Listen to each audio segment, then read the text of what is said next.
At the California Grower Foundation, we understand that insurance is confusing and that a lot has changed. Wait a second. Just wait. Is this going to be another long, boring presentation about insurance? We go through this every year, and it's a complete waste of time. We sign up, they take money out of our paycheck, and then when we go to the doctor, we have to pay more.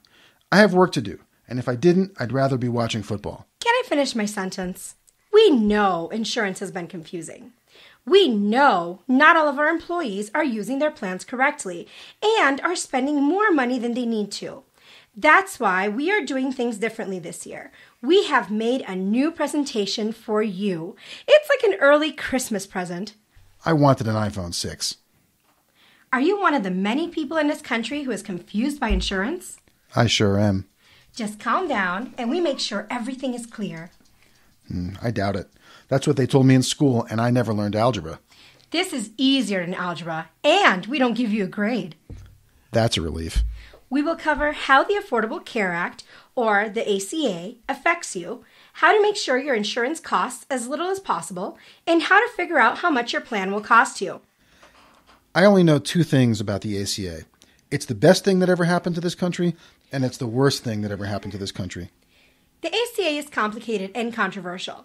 What is important to understand is how it affects you. What has changed because of the ACA? Well, for starters, there are more annoying political ads interrupting my favorite shows. With the ACA, we now have exchanges, where people who earn a modest income can buy insurance at a discount. In California, the state exchange is called Covered California. A discount? I love discounts. Should I buy my insurance at Covered California? No, you are not eligible for this discount. Why not? The discounts are for people who do not have insurance through their job. You do have insurance through your employer. But why don't I get a discount? This is bad news for me. This is discrimination. No, your employer offers you a very good plan. It is extremely unlikely that you would get better prices for yourself on the exchange. However, if it is difficult for you to add your family to your plan, it is possible that they might get a better deal through Covered California. So who can get a discount through Covered California?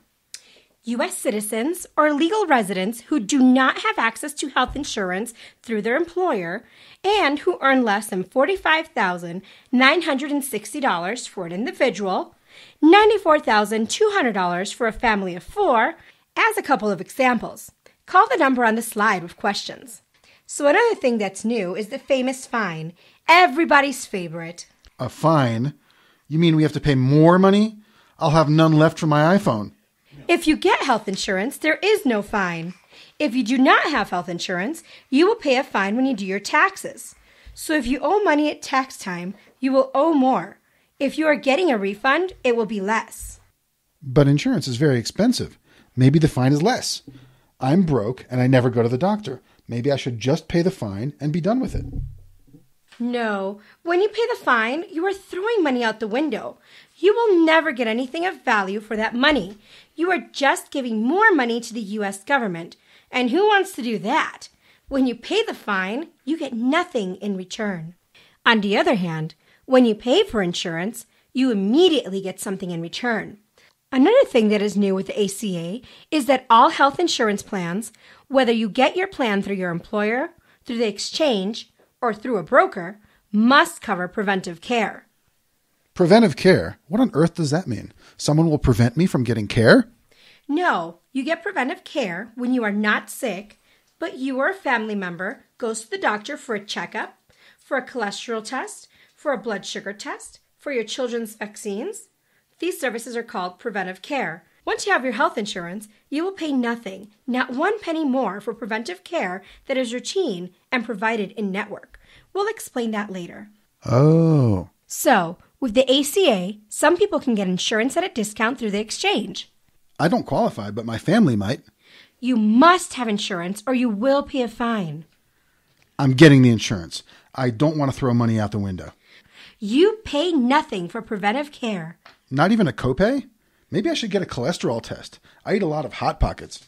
Now we will learn the strategies to minimize your costs. I love minimizing costs, except when I'm buying Hot Pockets. Strategy number 1. Think ahead. I'm not very good at that. The future scares me. Give it a shot. Let's think through this. Maybe you're not sick now, but you will spend less money and earn more money if you can prevent a serious health condition. Once you have your insurance, use it. Get your preventive care.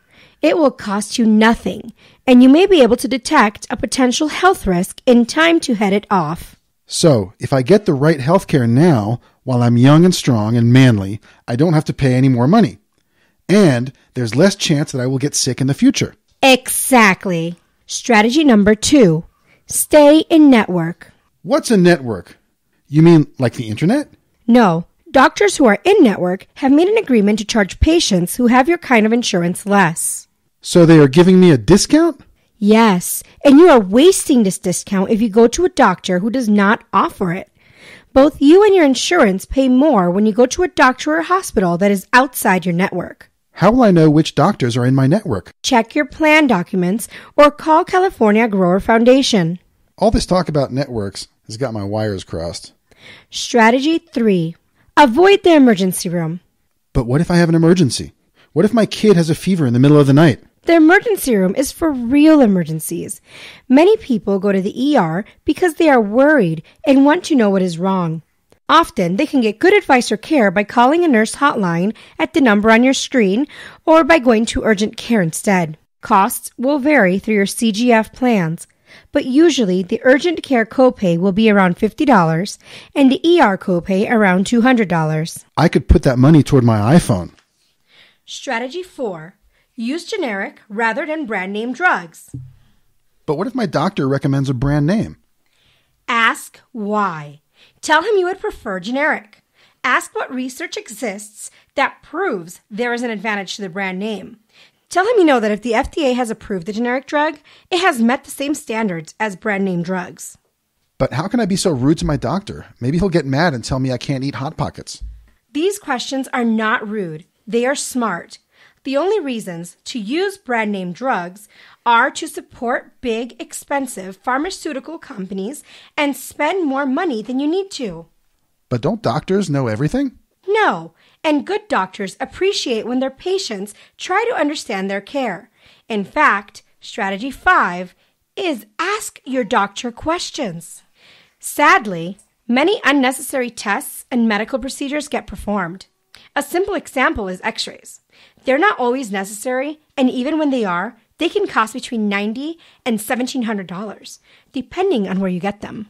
You mean my doctor might give me an x-ray that I don't really need and might charge too much? Yes, doctors are human too. And sometimes, the more procedures a doctor or clinic performs, the more they get paid, whether the patient gets better or not. So, should I not trust my doctor? Then how do I know if she's giving me the treatment I need? I'd have to become a doctor too. Oh, God. No, I'm saying your doctor should earn your trust. Like my wife? Very funny.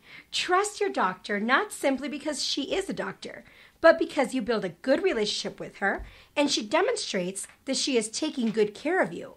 The more you communicate with your doctor and understand your care, the more you are protecting both your health and your budget. So, to sum it up, you can minimize your costs by doing the following.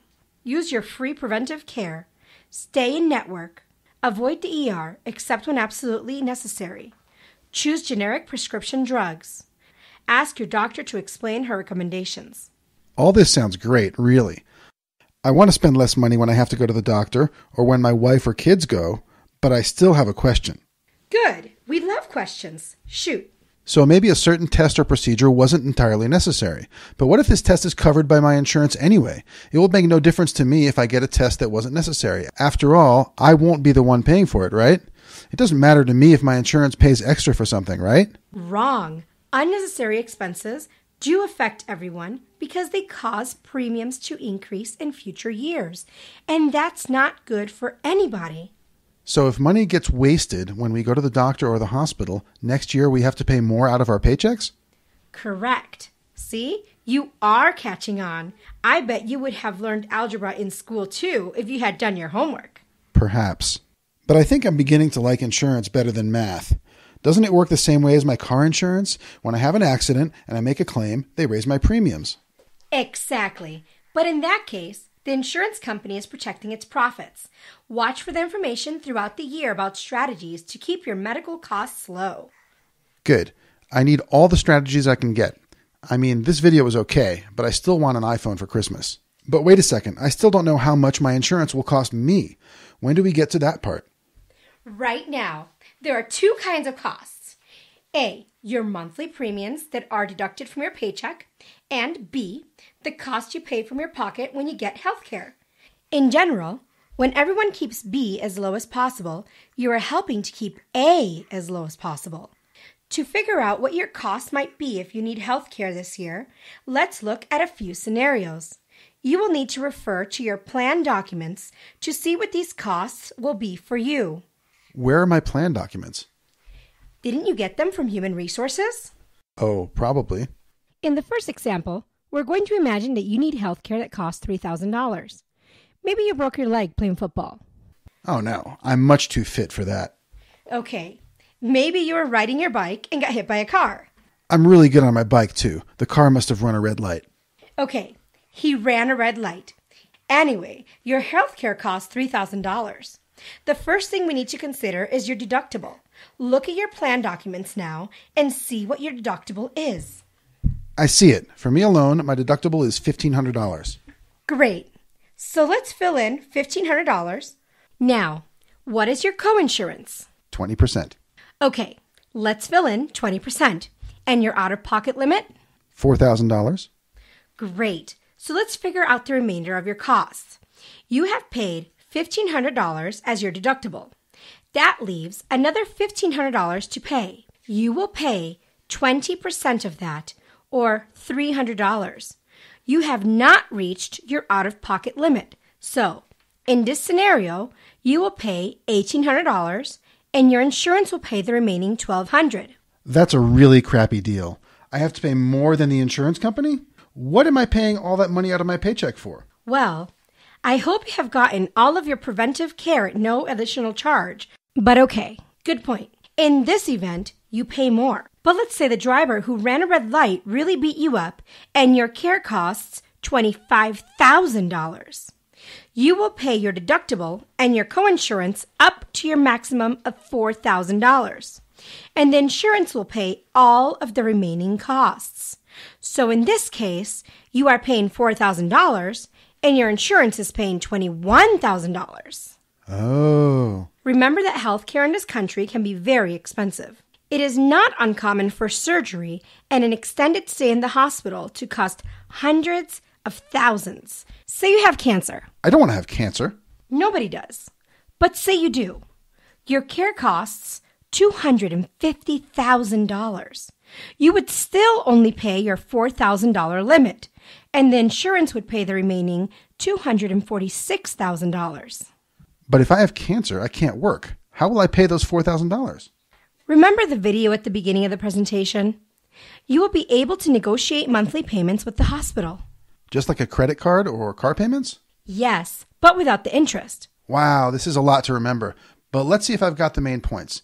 Number one, insurance is confusing, complicated, and boring, but it is important. Correct. And what do you need to remember in order to make the best decision for you and your family? Well, let's see.